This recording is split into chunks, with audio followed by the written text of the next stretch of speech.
মার খেদমত কইরা ওয়াইসুল কুরনি কিন্তু দেখায় পড়ে নাই। ওয়াইসুল কুরনি কি রকম সম্মানিত হয়েছে ও দুনিয়ার মানুষের আল্লাহর পয়গাম্বর উমর রাদিয়াল্লাহু তাআলা আনহুকে ডাক দিয়া বলে, উমর রে, আমি যখন দুনিয়া থেকে বিদায় হয়ে যাব, মদিনায় আমার একজন আশেক আসবে, নাম হলো ওয়াইসুল কুরনি। ওয়াইসুল কুরনি মদিনায় আসার পরে তোমরা তার কাছ থেকে দোয়া লইবা। সুবহানাল্লাহ, তোমরা তার কাছ থেকে দোয়া লইবা। উমরকে বলতেছেন দোয়া নেওয়ার জন্য। মুসলমান ভাইরা আমার গভীর মনোযোগ লক্ষ্য করে শোনো, দিলের কান লাগায় শোনো। উমরকে বলতেছে দোয়া নেওয়ার জন্য, অথচ উমর রাদিয়াল্লাহু তাআলা আনহু সম্পর্কে আল্লাহর পয়গাম্বর বলে লাউ কানা বাদি নাবিয়্যাল্লা কানা উমর, আমার পর আর কোনো নবী আসবে না, আমি হইলাম শেষ নবী। আমার পরে যদি কোনো নবী আসতো তাহলে মহান আল্লাহ পাক রব্বুল আলামিন উমরকে নবী বানাইয়া দুনিয়াতে পাঠাই। কিন্তু উমর তো হইলেন আমার সাহাবী। আল্লাহ তাআলা এই উমর রাদিয়াল্লাহু তাআলা আনহুর কথা অনুযায়ী আমার আল্লাহ প্রায় কোরআন শরীফের 21 থেকে 22 জায়গার মধ্যে কোরআনের আয়াত নাযিল করে দিয়েছে। সুবহানাল্লাহ, সুবহানাল্লাহ। মুসলমান ভাইরা আমার আল্লাহর পয়গম্বর উমর রাদিয়াল্লাহু তাআলা আনহুকে বলে, হে উমর, ওয়াইসুল কুরনি আসলে তোমরা তার কাছ থেকে দোয়া নিবা আর আমার জুব্বাটা তাকে উপহার দিবা। ও দুনিয়ার মানুষেরা, এইটা হলো ওয়াইসুল কুরনির দুনিয়ার সম্মান। আর পরকালের সম্মান কতটুকু জানেননি? ওয়াইসুল কুরনিকে মহান আল্লাহ যখন জান্নাতে দিয়া দিবে, ওয়াইসুল কুরনি যখন জান্নাতের গেটের মধ্যে যখন দাঁড়াবে, আমার আল্লাহ ওয়াইসুল কুরনিকে ডাক দিবে, বলবে, ওয়াইসুল কুরনি তুমি পিছনের দিকে তাকাও, তাকাইয়া তুমি জাহান্নামের দিকে ইশারা করো। ইশারা করলে তোমার ইশারার মধ্যে যাদেরকে ভালো লাগবে তাদেরকে ইশারা করে তুমি তোমার সাথে জান্নাতে নিয়ে যাও। আমি আপনাদের সম্মুখে মা বাবার হক, মা বাবার প্রতি সন্তানের কয়টা হক আছে সেই সম্পর্কে আলোচনা করব।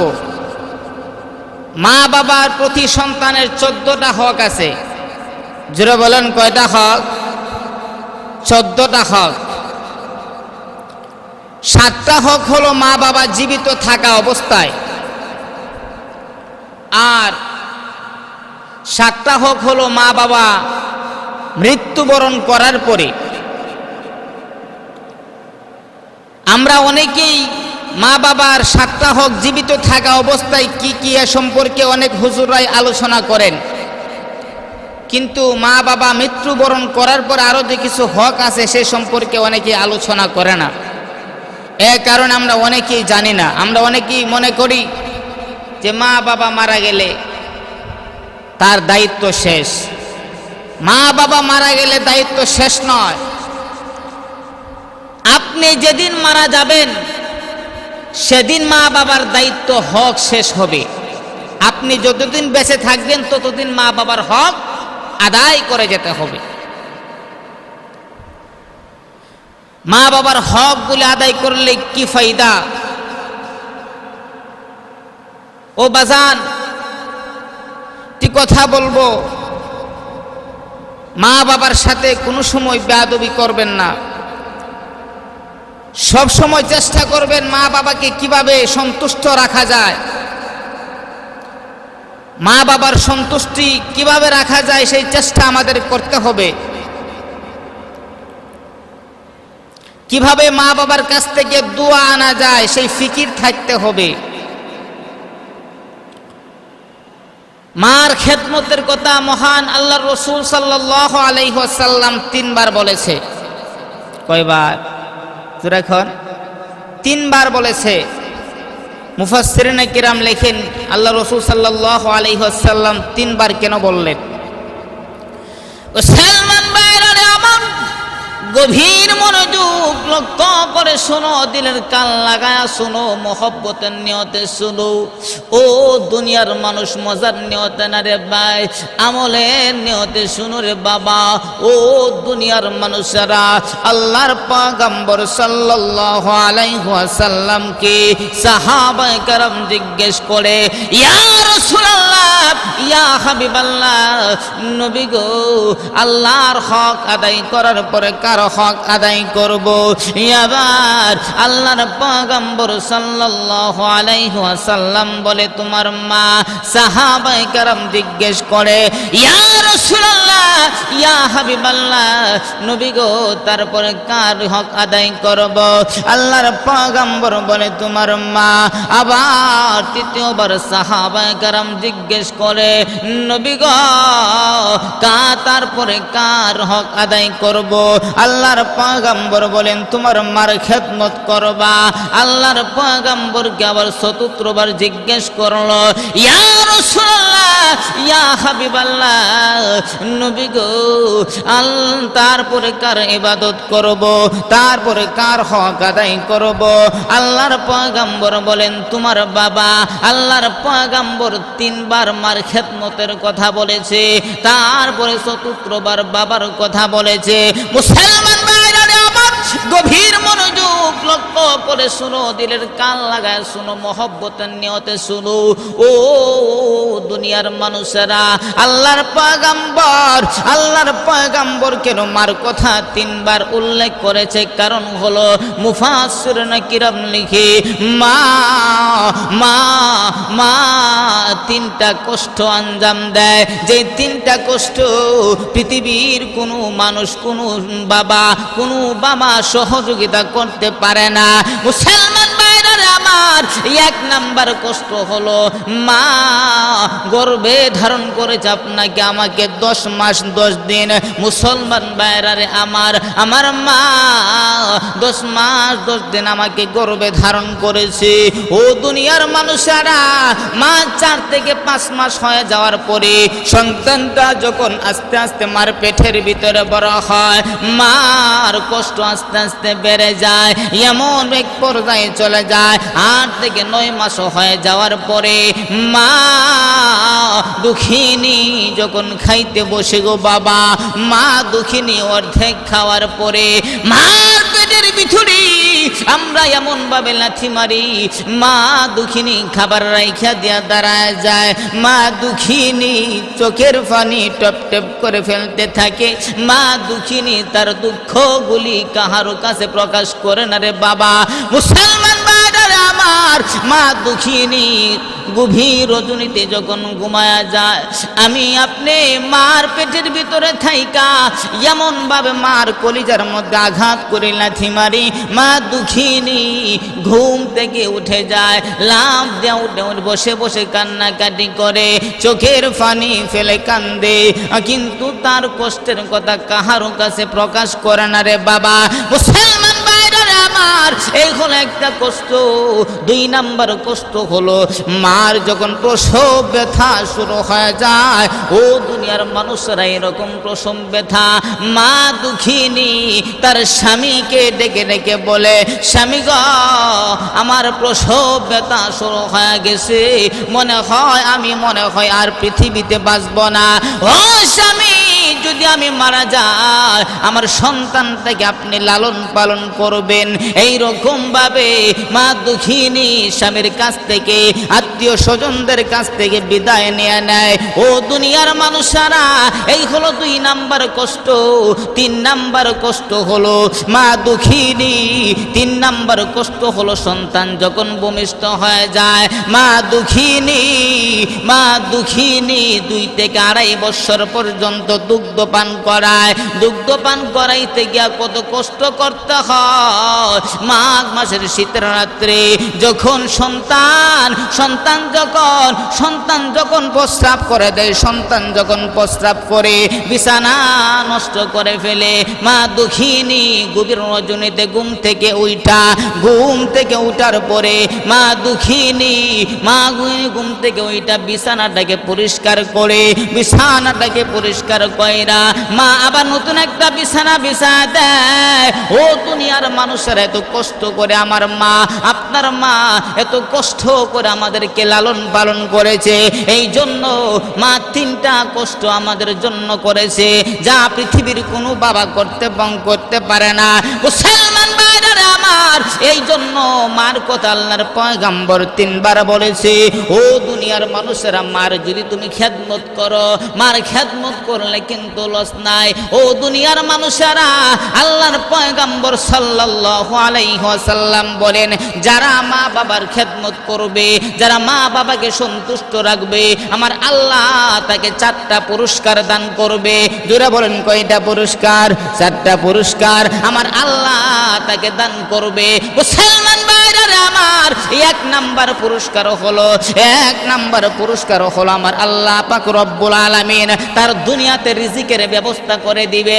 মুসলমান ভাইরা আমার, যেই রিজিকের জন্য আমি আপনি দিনকে রাত বানাইতেছি, আবার রাত্রকে দিন বানায় ক্লান্ত পরিশ্রম করে আমি আপনি রুজি রোজগার করি, কিন্তু রুজি রোজগারের মধ্যে কোনো বরকত হয় না। এই জন্য মুসলমান ভাইরা আমার, রুজির মধ্যে বরকত হবে কেমনে? ও দুনিয়ার মানুষ, রুজি রোজগারের জায়গার ফ্যাক্টরির মধ্যে তো তুমি তালা দিয়া রাখছো। রুজি রোজগারের মধ্যে বরকত হতে হলে তোমার মা বাবার খেদমত করতে হবে। তোমার মা বাবার খেদমত যদি করো, তাহলে 1 নাম্বার পুরস্কার হলো আমার আল্লাহ তোমাকে রিজিকের ব্যবস্থা দান করবে। মুসলমান ভাইরা আমার, 2 নাম্বার পুরস্কার হলো আমার আল্লাহ তোমাকে একটা সুসন্তান দান করবে। আজকাল দেখা যায় অনেক সন্তান মা বাবার অবাধ্য হয়ে যায়, মা বাবার কথা শুনে না, মা বাবার অবাধ্য হয়ে যায়। তখন মা বাবা হুজুরের কাছে দৌড়ায় না, হুজুরদের কাছে আসে না। মুসলমান ভাইরা আমার, মা দুঃখিনী দৌড়ে দৌড়ে, বাবা দৌড়ে হুজুরের কাছে যায়। হুজুর, আমার সন্তানটা আমার কথা শুনে না, একটু পানি পড়া দেন, একটা তাবিজ দেন। এইরকম ভাবে হুজুরের কাছে যায়। মুসলমান ভাইরা আমার, কোনো হুজুরের কাছে আপনাকে যেতে হবে না, আপনাকে কোনো আলেমের কাছে যেতে হবে না। আপনার সন্তানকে আপনি দিন শিক্ষা যদি দেন, আপনার দিনের বুঝ যদি থাকে, তাহলে আপনার সন্তান এমনিতেই মানুষ হয়ে যাবে। এই জন্য সুসন্তান যদি আপনি পেতে চান, তাহলে আপনাকে যদি সুসন্তান আপনি পেতে চান, তাহলে আপনাকে আপনার মার খেদমত করতে হবে, বাবার খেদমত করতে হবে। এই জন্য 2 নাম্বার পুরস্কার হলো যারা মা বাবার খেদমত করবে, আমার আল্লাহ পাক রব্বুল আলামিন তাকে একটা সুসন্তান দান করবে। 3 নাম্বার পুরস্কার, আমার আল্লাহ পাক রব্বুল আলামিন তাকে একটা সুস্থ হায়াত দান করবে, তাকে একটা সুস্থ হায়াত দান করবে। ও দুনিয়ার মানুষের, এই হলো 3টা পুরস্কার দুনিয়ার মধ্যে আমার আল্লাহ পাক রব্বুল আলামিন। আর মৃত্যুর পরে একটা পুরস্কার, সেটা হলো যারা দুনিয়াতে থাকা অবস্থায় মার খেদমত করবে, যারা দুনিয়াতে থাকা অবস্থায় বাবার খেদমত করবে, আমার আল্লাহ পাক রব্বুল আলামিন, আমার আল্লাহ তাদেরকে মৃত্যুবরণ করার পরে জান্নাত দান করবে। মুসলমান ভাইরা আমার, কিন্তু দেখা গেল আপনি আমার খেদমত করেন না, আপনার বাবার খেদমত করেন না, আপনার মা আপনার বাবা আপনার প্রতি অসন্তুষ্ট। ও দুনিয়ার মানুষের, আপনার বাবা যদি আপনার প্রতি অসন্তুষ্ট হয়ে যায়, আপনার মা যদি আপনার প্রতি অসন্তুষ্ট হয়ে যায়, খোদার কসম, আপনার মা যদি আপনাকে অভিশাপ দেয়, দুনিয়ার মানুষ, আপনার মা যদি আপনাকে অভিশাপ দেয়, তাহলে আপনার জন্য কিন্তু ইহকালও বরবাদ হয়ে যাবে, আবার পরকালও বরবাদ হয়ে যাবে। এই জন্য সদা সর্বদাই চেষ্টা করতে হবে কিভাবে মা বাবাকে সন্তুষ্ট করা যায়। এই জন্য মুসলমান ভাইরা আমার, গভীর মনোযোগ লক্ষ্য করে শুনো, দিলের কান লাগায়া শুনো, মহব্বতের নিয়তে শুনো। ও দুনিয়ার মানুষেরা লক্ষ্য করে শুনো, দিলের কান লাগায়া শুনো, মহব্বতের নিয়তে শুনো। বাবারে, মা বাবার প্রতি সন্তানের 14টা হক আছে, 14টা হক আছে। এই 14টা হক, মা বাবা দুনিয়াতে থাকা অবস্থায় 7টা হক, মা বাবা দুনিয়া থেকে বিদায় হয়ে গেলে আরো 7টা হক, মা বাবা বাবা দুনিয়াতে থাকা অবস্থায় 7টা হক আদায় করতে হবে। 1 নাম্বার হক হলো মা বাবার সাথে শ্রদ্ধাশীল হতে হবে, মা বাবার সাথে সুন্দর আচরণ করতে হবে। আজকাল দেখা যায় অনেক সন্তান আছে মা বাবাকে তুমি করে বলে, এমনকি অনেক জালেম সন্তান আছে, অনেক কুলাঙ্গার আছে, মা বাবাকে তুই করে পর্যন্ত বলে। আছে নাকি? অনেক সন্তান আছে না, মাকে বাবাকে তুই করে বলে। না না, মাকে তুই করে বলা যাবে না, বাবাকে তুই করে বলা যাবে না, এমনকি মা বাবাকে তুমি করে পর্যন্ত বলা যাবে না, মা বাবাকে আপনি করে সম্বোধন করতে হবে। মুসলমান ভাইরা আমার, এই জন্য 1 নাম্বার হক হলো মা বাবার প্রতি সন্তানের 1 নাম্বার হক হলো মা বাবার সাথে সৎ আচরণ করতে হবে, সম্মান সুযোগভাবে কথা বলতে হবে। 2 নাম্বার হক হলো মা বাবাকে মনে প্রাণে ভালোবাসতে হবে, মা বাবাকে সবচাইতে বেশি ভালোবাসতে হবে। আল্লাহর পয়গম্বরের পর মা বাবাকে সবচাইতে বেশি ভালোবাসতে হবে। কিন্তু আজকাল দেখা যায় অনেক সন্তান আছে মা বাবার চাইতে শ্বশুর শাশুড়িকে প্রাধান্য বেশি দেয়। না না, মা বাবার চাইতে শ্বশুর শাশুড়িকে বেশি প্রাধান্য দেওয়া যাবে না। মুসলমান ভাইরা আমার, শ্বশুর শাশুড়িকে সম্মান করবেন অবশ্যই, কিন্তু মা বাবাকে ছেড়ে নয়, মা বাবাকে সম্মান করতে হবে, মা বাবাকে মনে প্রাণে ভালোবাসতে হবে। 3 নাম্বার হক হলো তাদেরকে সদা সর্বদা তাদের হকগুলি, তাদের কথা মেনে চলা, তাদের কথাগুলি মেনে চলা। মুসলমান ভাইরা আমার, আপনার মা আপনাকে একটা আদেশ করেছে, সেই আদেশটা যদি শরীয়ত সম্মত হয় তাহলে আপনাকে সেই আদেশটা মানতেই হবে। এই জন্য যতক্ষণ পর্যন্ত মা বাবার আদেশ শরীয়তের বিরোধী না হয় ততক্ষণ পর্যন্ত আপনাকে মা বাবার কথা শুনতে হবে। এই জন্য মুসলমান ভাইরা আমার, 3 নাম্বার হক হলো সদা সর্বদা মা বাবার কথা শুনতে হবে। 4 নাম্বার হক হলো মা বাবার খেদমত করা। মুসলমান ভাইরা আমার, খুব গুরুত্ব সহকারে শুনুন, মজার নিয়তে না রে ভাই। ও দুনিয়ার মানুষেরা, মার খেদমত করলে কোনো লস নাই, মার খেদমত করলে কেউ লসে পড়ে নাই। একটু চিন্তা করে দেখো, ইতিহাসের দিকে তুমি তাকায় দেখো, যারা মা বাবার খেদমত করছে, আল্লাহর পয়গম্বরের একজন আল্লাহর পয়গম্বরের জমানায় একজন মানুষ, নাম হলো তার ওয়াইসুল করণী। মুসলমান ভাইরা আমার, ওয়াইসুল করণী আল্লাহর পয়গম্বরের কাছে চিঠি লিখছে, ইয়া রাসূলুল্লাহ, ইয়া হাবিবাল্লাহ, নবী গো, ও নবী, আমার মন চায় আপনার সাহাবী হওয়ার জন্য, কিন্তু আমি কিভাবে আসবো? আমার মা তো অসুস্থ, আমার মাকে রেখে আমি আসতে পারবো কিনা? আল্লাহর পয়গম্বর বললেন, আসার দরকার নাই, তুমি তোমার মার খেদমত করো। মুসলমান ভাইরা আমার, চিন্তা করে দেখুন, ওয়াইসুল করণী নবীজির কথা শুই না মার খেদমত করেছে। মার খেদমত কইরা ওয়াইসুল করণী কিন্তু দেখায় পড়ে নাই। ওয়াইসুল করণী কি রকম সম্মানিত হয়েছে। ও দুনিয়ার মানুষের, আল্লাহর পয়গম্বর উমর রাদিয়াল্লাহু তাআলা আনহুকে ডাক দিয়া বলে, উমর রে, আমি যখন দুনিয়া থেকে বিদায় হয়ে যাব, মদিনায় আমার একজন আশেক আসবে, নাম হলো ওয়াইসুল করণী। মদিনায় আসার পরে তোমরা তার কাছ থেকে দোয়া লইবা। সুবহানাল্লাহ, তোমরা তার কাছ থেকে দোয়া লইবা। উমরকে বলতেছেন দোয়া নেওয়ার জন্য। মুসলমান ভাইরা আমার, গভীর মনোযোগ লক্ষ্য করে শোনো, দিলের কান লাগায় শোনো। উমরকে বলতেছে দোয়া নেওয়ার জন্য, অথচ উমর রাদিয়াল্লাহু তাআলা আনহু সম্পর্কে আল্লাহর পয়গম্বর বলে লাউ কানা বাদি নাবিয়্যাল লাকানা উমর, আমার পর আর কোনো নবী আসবে না, আমি হইলাম শেষ নবী। আমার পরে যদি কোনো নবী আসতো তাহলে মহান আল্লাহ পাক রব্বুল আলামিন উমরকে নবী বানাইয়া দুনিয়াতে পাঠাই যাইতো, কিন্তু উমর তো হইলেন আমার সাহাবী। আল্লাহ তাআলা এই উমর রাদিয়াল্লাহু তাআলা আনহুর কথা অনুযায়ী আমার আল্লাহ প্রায় কোরআন শরীফের 21 থেকে 22 জায়গার মধ্যে কোরআনের আয়াত নাজিল করে দিছে। সুবহানাল্লাহ, সুবহানাল্লাহ। মুসলমান ভাইরা আমার, আল্লাহর পয়গম্বর উমর রাদিয়াল্লাহু তাআলা আনহুকে বলে, হে উমর, ওয়াইসুল কুরনি আসলে তোমরা তার কাছ থেকে দোয়া নিবা আর আমার জুব্বাটা তাকে উপহার দিবা। ও দুনিয়ার মানুষেরা, এইটা হলো ওয়াইসুল কুরনির দুনিয়ার সম্মান। আর পরকালের সম্মান কতটুকু জানেননি? ওয়াইসুল কুরনিকে মহান আল্লাহ যখন জান্নাতে দিয়া দিবে, ওয়াইসুল কুরনি যখন জান্নাতের গেটের মধ্যে যখন দাঁড়াবে, আমার আল্লাহ ওয়াইসুল কুরনিকে ডাক দিবে, বলবে, ওয়াইসুল কুরনি তুমি পিছনের দিকে তাকাও, তাকাইয়া তুমি জাহান্নামের দিকে ইশারা করো। ইশারা করলে তোমার ইশারার মধ্যে যাদেরকে ভালো লাগবে তাদেরকে ইশারা করে তুমি তোমার সাথে জান্নাতে নিয়ে যাও। সুবহানাল্লাহ।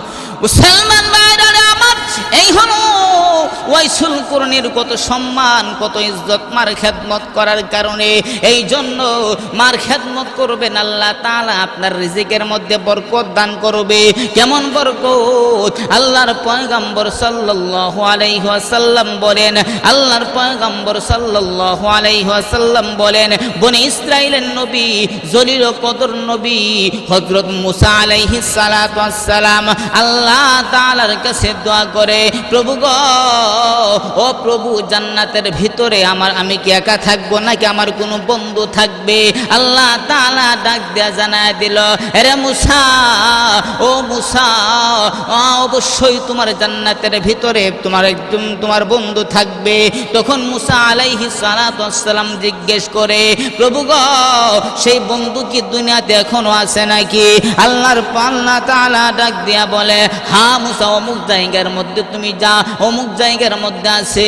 এবার মুসা পয়গম্বর বলতেছে, প্রভু গো, আমি তার সাথে দেখা করতে চাই। আল্লাহ পাক রব্বুল আলামিন ঠিকানা দিয়া দিল।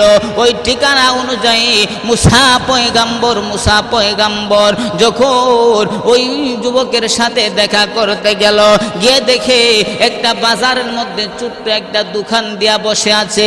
এমতো অবস্থায় মুসা পয়গম্বর তার সামনে উপস্থিত হয়ে গেল। এবার ওই লোকটা একদা বলে, ভাই কে আপনি?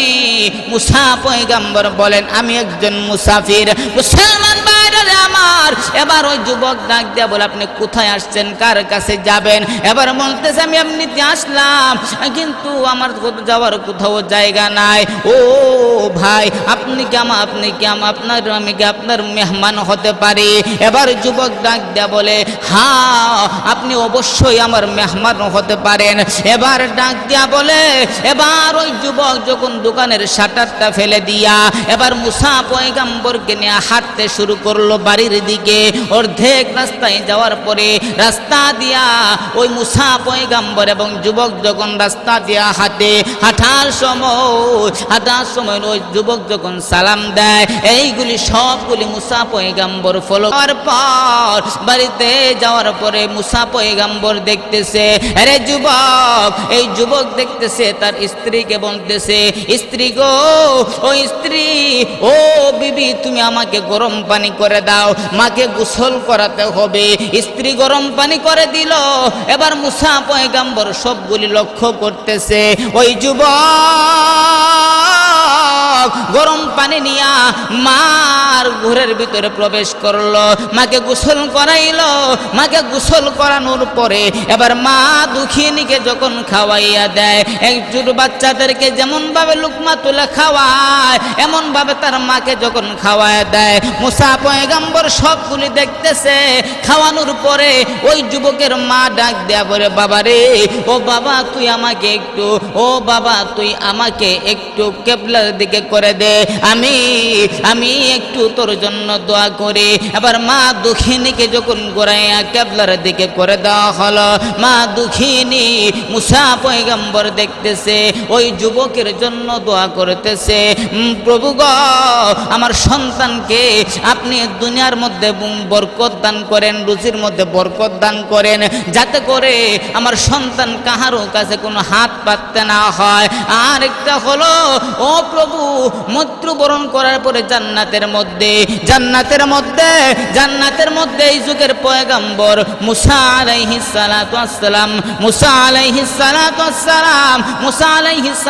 সালামের বন্ধু বানায়া দিও। এবার আল্লাহ পাক রব্বুল আলামিন দোয়া এবার যুবককে ডাক দিয়া বলে, যুবক, তোমার মাকে এই দোয়া সব সময় করে নাকি? আবার যুবক ডাক দিয়া বলে, হ্যাঁ অবশ্যই করে, কিন্তু আমার আল্লাহ আমার মার একটা দোয়া কবুল করছে। আমার মা দোয়া করে এই পৃথিবীর মধ্যে আমার যাতে সবচাইতে রিজিকের মধ্যে বরকত হয়। আমার আল্লাহ আমাকে এই রকম বরকত দান করছে, কোনোদিন এই পর্যন্ত আমি কোনো অভাবের মধ্যে পড়ি নাই। কিন্তু আফসোস লাগে আরেকটা দোয়া আল্লাহ তাআলা কবুল করে নাকি, আল্লাহ তাআলা কবুল করছে কিনা। আরেকটা দোয়া হলো আমার মা সব সময় দোয়া করে যাতে জান্নাতের ভিতরে আমি এই যুগের পয়গম্বর মুসা পয়গম্বরের যাতে আমি বন্ধু হতে পারি। এই দোয়াটা কবুল হয়েছে কিনা আল্লাহ তাআলা জানে। এবার মুসলমান ভাইরা আমার মুসা পয়গম্বর ডাক দিয়া বলে, ও যুবক, হ্যাঁ তোমার এই দোয়াটাও কবুল করে ফেলছে। আল্লাহর পয়গম্বর এই কথা বলার পর এবার যুবক ডাক দিয়া বলে, আপনি কি করে বুঝতে পারলেন? এবার মুসা পয়গম্বর ডাক দিয়া বলে, ও ভাই যুবক, আমি হইলাম এই যুগের পয়গম্বর মুসা। আমার আল্লাহ তাআলা আমাকে জানায় দিছে আমার জান্নাতের বন্ধু হবে তুমি। সুবহানাল্লাহ। এই জন্য মার বরকতের কারণে, মার খেদমতের কারণে মহান আল্লাহ পাক রব্বুল আলামিন একজন ক্ষুদ্র ব্যবসায়ীকে একজন পয়গম্বরের বন্ধু বানায়া দিলেন। সুবহানাল্লাহ। এই জন্য মার খেদমত করার দরকার আছে না নাই? সাবধান, মার সাথে কোনো বেয়াদবি করা যাবে না। মুসলমান ভাইরা আমার, এই জন্য মা বাবার প্রতি সন্তানের যে হক বলেছিল, 4 নাম্বার হক নিয়ে বয়ান করতেছিলাম। 4 নাম্বার হক হলো মা বাবার খেদমত করা। 5 নাম্বার হক হলো তাদের প্রয়োজন পূর্ণ করা, অর্থাৎ তাদের যে প্রয়োজন এই প্রয়োজনগুলো আপনাকে পুরা করতে হবে। দেখা যায় আমার সন্তান যদি আমাকে একটা জিনিসের আবদার করে, একটা জিনিস চাইলে আমি 2টা কিনে দেই। আমার বিবি যদি আমাকে একটা জামার কথা বলে, আমি আমার বিবিকে 2টা জামা কিনে দেয়। একটা শাড়ির কথা বললে আমার বিবিকে 3টা শাড়ি কিনে দেয়। মুসলমান ভাইরা আমার, কিন্তু আফসোস লাগে একজন মা যখন সন্তানকে বলে, বাবা আমার একটা কাপড় নাই, আমাকে একটা কাপড় এনে দাও না, কিন্তু মাসের পর মাস চলে যায়, সন্তান সেই কথাটাকে গুরুত্ব দেয় না। না, এইরকম করলে হবে না, তোমাকে মা বাবার প্রয়োজনগুলি পুরা করতে হবে। 5 নাম্বার হলো তাদের জন্য সদা সর্বদা সুখের ব্যবস্থা করা। মুসলমান ভাইরা আমার, আজকাল দেখা যায় তাদের জন্য সুখের শান্তির ব্যবস্থা করে না। সন্তান বড় বড় বিল্ডিং বানাইয়া সন্তান বিল্ডিং এর ভিতরে ঘুমায়, কিন্তু মাকে একটা রান্নাঘরের ভিতরে রেখে দেয়, মাকে একটা টিনের ঘরের ভিতরে রেখে দেয়। না, মারও তো মন চায় বিল্ডিং এর ভিতরে ঘুমানোর জন্য। ও দুনিয়ার মানুষেরা, এই জন্য মা বাবাকে জন্য সুখের শান্তির ব্যবস্থা করতে হবে। 7 নাম্বার হলো তাদের সাথে নিয়মিত তাদের সাথে সাক্ষাৎ করতে হবে। আজকাল দেখা যায় অনেক কুলাঙ্গার সন্তান আছে, বিয়ের পরে তার বিবিকে নিয়ে যখন চলে যায়, মা বাবার কোনো খবর রাখে না, মা বাবার সাথে কোনো সাক্ষাৎ করে না। মুসলমান ভাইরা আমার, আল্লাহর পয়গম্বর বলে, ও দুনিয়ার মানুষেরা, তোমরা মার দিকে বেশি বেশি করে তাকাইবা, মার দিকে বেশি বেশি করে তাকাইবা। ও দুনিয়ার মানুষেরা, তুমি যদি মার দিকে বেশি বেশি করে তাকাও, আমার আল্লাহর পয়গম্বর বলে, মার দিকে যদি সুনজরে তুমি একবার তাকাও, আমার আল্লাহ পাক রব্বুল আলামিন তোমার আমল নামার মধ্যে একটা কবুল হজের সওয়াব লিখে দিব। মুসলমান ভাইরা আমার, কত বড় কথা, একটা কবুল হজের সওয়াব লিখে দিব। আজকাল দেখা যায় 3 লক্ষ 4 লক্ষ টাকা খরচ করে আমি যে হজ করলাম, এই হজ আল্লাহর দরবারে কবুল হয়েছে কিনা আল্লাহ তাআলা ভালো জানে। কিন্তু আল্লাহর পয়গম্বর বলে, তুমি যদি তোমার মার দিকে একবার সুনজরে তাকাও, আমার আল্লাহ পাক রব্বুল আলামিন তোমার আমল নামার মধ্যে একটা কবুল হজের সওয়াব লিখে দিব। সুবহানাল্লাহ, সুবহানাল্লাহ। মুসলমান ভাইরা আমার, আমার। এই জন্য আল্লাহর পয়গম্বরে হাদিস বলার পরে সাহাবায়ে কেরাম জিজ্ঞেস করে, ইয়া রাসূলুল্লাহ, ইয়া হাবিবাল্লাহ, নবী গো, ও নবী, আমি যদি আমার মার দিকে 100 বার তাকাই, আল্লাহর পয়গম্বর বলে, তুমি যদি তোমার মার দিকে 100 বার তাকাও, আমার আল্লাহ তোমার আমল নামার মধ্যে 100টা কবুল হজের সওয়াব লিখে দিব। সুবহানাল্লাহ। এই জন্য মুসলমান ভাইরারে আমার 7 নাম্বার হক হলো তোমার মা বাবার সাথে দেখা সাক্ষাৎ করা। এই হলো দুনিয়াতে থাকা অবস্থায় 7টা হক। ও ভাই, সময় সংক্ষিপ্ত থাকার কারণে আমি সংক্ষিপ্তভাবে বলি, ব্যাখ্যা করার সময় নাই। ও দুনিয়ার মানুষেরা, এই জন্য মা বাবা যদি মারা যায়, মারা যাওয়ার পরে সন্তানের প্রতি 7টা হক হলো। 1 নাম্বার হক হলো তাদের জন্য মাগফিরাতের দোয়া করা। 1 নাম্বার হক হলো তাদের জন্য মাগফিরাতের দোয়া করা। 2 নাম্বার হক হলো তাদের জন্য ইসালে সওয়াব করা। 3 নাম্বার হক হলো তাদের সাথী সঙ্গীদেরকে সম্মান করা। মা চলে গেছে, মার বোন খালা, মা চলে গেছে, এইরকম ভাবে মার আত্মীয় যারা ছিল তাদেরকে তোমাকে সম্মান করতে হবে। বাবা নাই, বাবার ভাই চাচা আছে, বাবার বড় ভাই জাদা আছে, এইরকম ভাবে বাবার বোন ফুফু আছে, তাদেরকে তোমার সম্মান করতে হবে। ও দুনিয়ার মানুষরা, এই হলো মা বাবা মৃত্যুবরণ করলে মা বাবার প্রতি সন্তানের হক। মা বাবা মৃত্যুবরণ করলে সন্তানের হক হলো তার আত্মীয় স্বজন সাথীদের সাথে দেখা সাক্ষাৎ করা, তাদেরকে সম্মান করা। 5 নাম্বার হলো তাদের ঋণগুলি পরিশোধ করা। 6 নাম্বার হলো শরীয়ত সম্মত যদি কোনো ওসিয়ত করে, শরীয়ত সম্মত ওসিয়ত যদি হয়, সেই ওসিয়ত পূর্ণ করা। 7 নাম্বার হলো তাদের জন্য কবরের মধ্যে গিয়ে তাদের জন্য কবর জিয়ারত করা।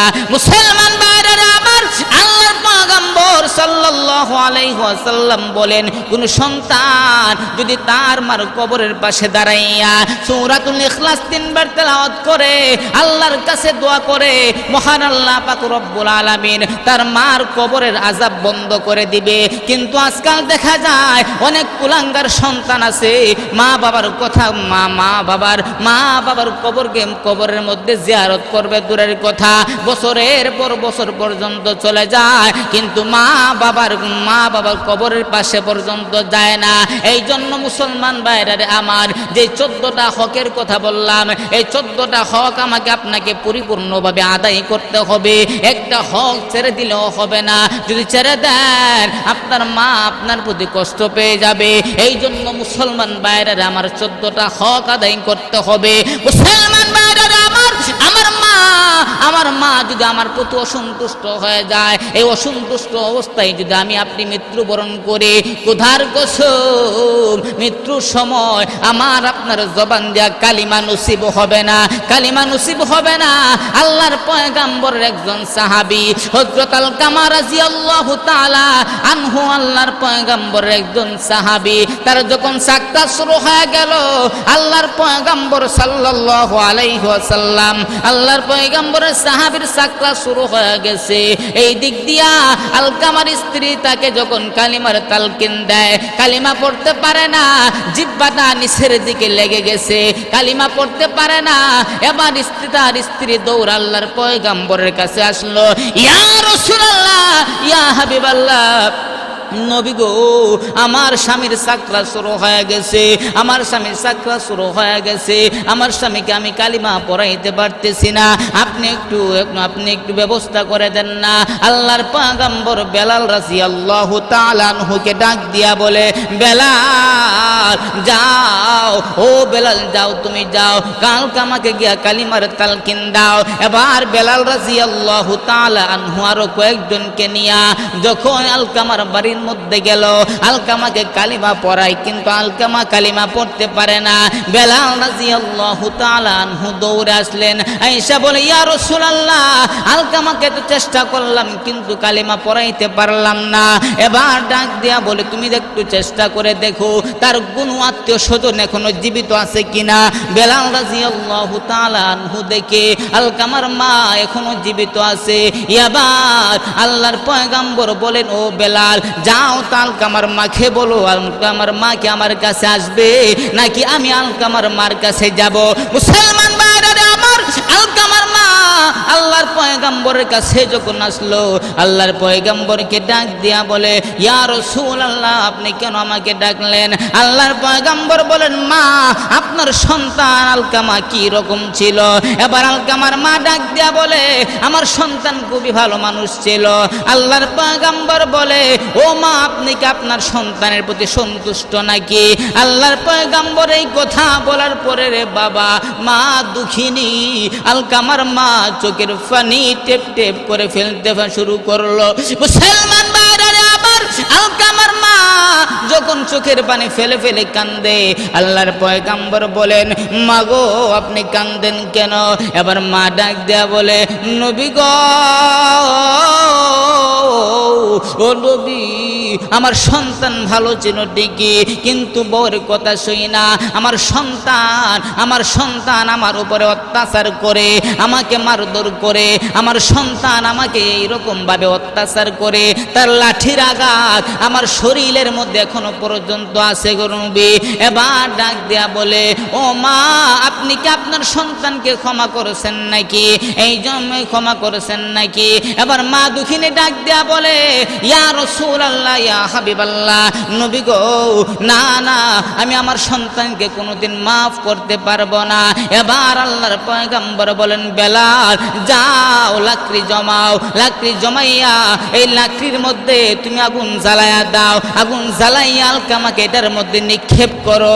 এবার বেলাল রাদিয়াল্লাহু তাআলা আনহু যখন আগুন জ্বালাইলেন, যখন আলকামাকে ফেলে দিবে, এবার মা দুঃখিনী ডাক দিয়া বলে, ইয়া রাসূলুল্লাহ, ইয়া হাবিবাল্লাহ, নবী গো, ও নবী, আমার সন্তানকে আপনি কেন ফেলে দিবেন? এবার বলতেছে, মা, ও মা, ও মা, মা গো, আপনার সন্তানকে যদি আমি এই দুনিয়ার মধ্যে, এই যে দুনিয়ার শাস্তি, আর যদি আপনার সন্তান মৃত্যুবরণ করে এই অবস্থায়, তাহলে আল্লাহ পাক রব্বুল আলামিন তার কবরটাকে জাহান্নামের গাড়া বানায় দিবে। এই জন্য মা দুঃখিনী ডাক দিয়া বলে, ইয়া রাসূলুল্লাহ, ইয়া হাবিবাল্লাহ, নবী গো, আমি আমার সন্তানকে ক্ষমা করে দিলাম। আল্লাহর পয়গম্বর বলেন, মা দুঃখিনী ক্ষমা করতে দেরি হলো, আলকামার জবান দিয়া কালিমা বের হতে দেরি হলো না। সুবহানাল্লাহ, সুবহানাল্লাহ। এই জন্য মুসলমান ভাইরা রে, আমার আপনার কর্তব্য থাকবে, দায়িত্ব থাকবে, হক থাকবে। মা বাবার কিভাবে মা বাবাকে খেদমত করা যায়, কিভাবে মা বাবাকে সন্তুষ্ট করা যায়। এই জন্য বাবা, আমাদেরকে মা বাবার খেদমত করতে হবে। আপনের চেয়ে আপন আমার এই না দুনিয়া, সে যে আমার জনম দুঃখী দরদিনী মায়, ও সে যে আমার জনম দুঃখী দরদিনী মায়। আপনের চেয়ে আপন আমার এই না দুনিয়া, সে যে আমার জনম দুঃখী দরদিনী মায়, সে যে আমার জনম দুঃখী দরদিনী মায়। 10 মাস 10 দিন গর্ভে থেকে কষ্ট দিলাম কত, কুলে পেয়ে ভুলে গেল বেতার পাহাড় যত। 10 মাস 10 দিন গর্ভে থেকে কষ্ট দিলাম কত, কুলে পেয়ে ভুলে গেল বেতার পাহাড় যত। নিজে না খেয়ে মা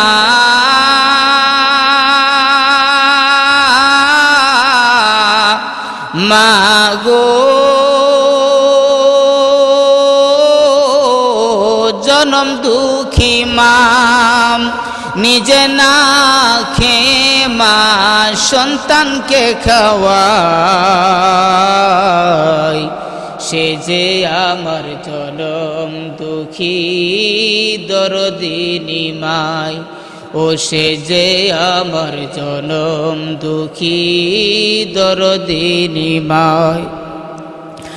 2.5 বছর মায়ের কোলে দুধ খেয়েছি আমি,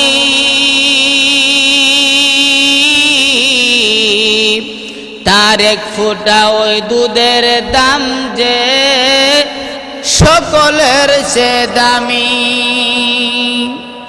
2.5 বছর মায়ের কোলে দুধ খেয়েছি আমি,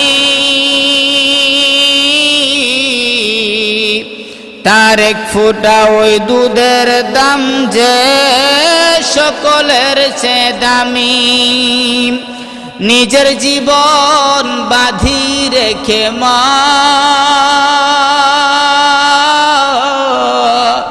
নিজের জীবন বাঁধি রেখে মা সন্তানকে বাঁচাই।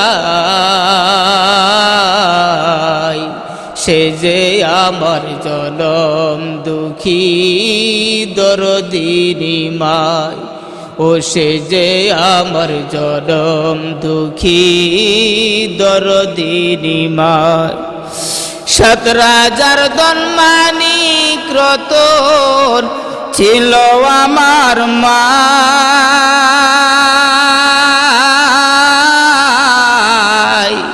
সেই মায়েরই কষ্টের কথা কেমনে ভুলে যাই। 17,000 ধনমানিক রতন ছিল আমার মা, সেই মায়েরই দুঃখের কথা কেমনে ভুলে যাই। সেই মায়েরই কষ্ট দিলে, সেই মায়েরই কষ্ট দিলে আরশ কেঁপে যায়। সে যে আমার জনম দুঃখী দরদি নিমাই, ও সে যে আমার জনম দুঃখী দরদি নিমাই। সম্মানিত উপস্থিতি, 2টি হাত করজোর করে বলবো, মা বাবাকে কষ্ট দিয়েন না, মা বাবাকে কষ্ট দেন না। যদি কষ্ট দেন দুনিয়াও বরবাদ হয়ে যাবে, পরকালও বরবাদ হয়ে যাবে। তাই 2টি হাত করজোর করে আপনাদের কাছে 2টি হাত রেখে বলতেছি, কোনোদিন মা বাবার সাথে কোনো বেয়াদবি করবেন না। আল্লাহ পাক রব্বুল আলামিন আমাদের সবাইকে মা বাবার খেদমত করার তৌফিক দান করুক। সবাই বলে আমিন। ওয়া আখির দাওয়ানা আনিল হামদুলিল্লাহি রাব্বিল আলামিন। আসসালামু আলাইকুম ওয়া রাহমাতুল্লাহি ওয়া বারাকাতুহু। হুজুরের পরবর্তী ওয়াজ আসিতেছে আমাদের ইউটিউব চ্যানেলে, তাই সাবস্ক্রাইব করে সাথেই থাকুন।